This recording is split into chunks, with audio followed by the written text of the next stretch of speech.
we're looking at the perpendicular bisector here. So we're looking for the perpendicular bisector of these 2 points. Now you don't have to draw it every time, but I'm just going to draw a sketch of this to see where these points are. So here we have A here and B up here. Now what the perpendicular bisector is a line that goes through the midpoint of A and B and would cut the line A and B in half.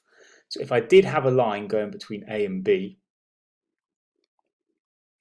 like this, straight line there, this one would cut it in half, so it would meet at right angles. That's what the perpendicular bisector actually means. So let's have a look at the steps that we're going to take to work out the perpendicular bisector. First of all, we're going to find the midpoint of AB and we're going to call it M. So here's the midpoint here and we're going to call that M.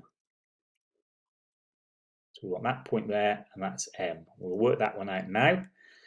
To work out the midpoint, I add the 2 x numbers together to give me 2 and I divide by 2 to give me 1.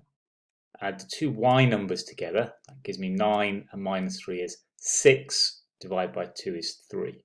So there's M. Next point, find the gradient of AB. Okay, so the gradient of AB, let's do that one here. The gradient of A and B, we take the second y number, 9, and take away the first y number, which is minus 3. So be careful with this because you've got 2 negatives there next to each other. And then you divide by this one, the second x number, take away the first x number. So we end up with this one being 12 over negative 6. So my gradient is negative 2. Now that's the gradient of A to B. Find the gradient of the perpendicular. Well, this is now becomes quite a straightforward one because the gradient of this one is negative 2. This one is going to be a half. So let's just do that in red. So we know got this one, the M for this one, the gradient is a half. Now why I got that so quick is that I know that I take the negative reciprocal. So negative 2 over 1 becomes a half.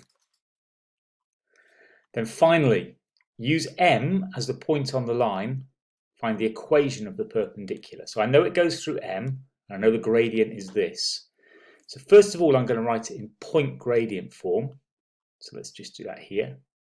So y, now this point here becomes minus 3, so I'm using that M as one of the points on the line, equals the gradient, and then the x number, take away the x coordinate here, minus 1. Make sure you use M, you have to use M, it's one point you know on the line.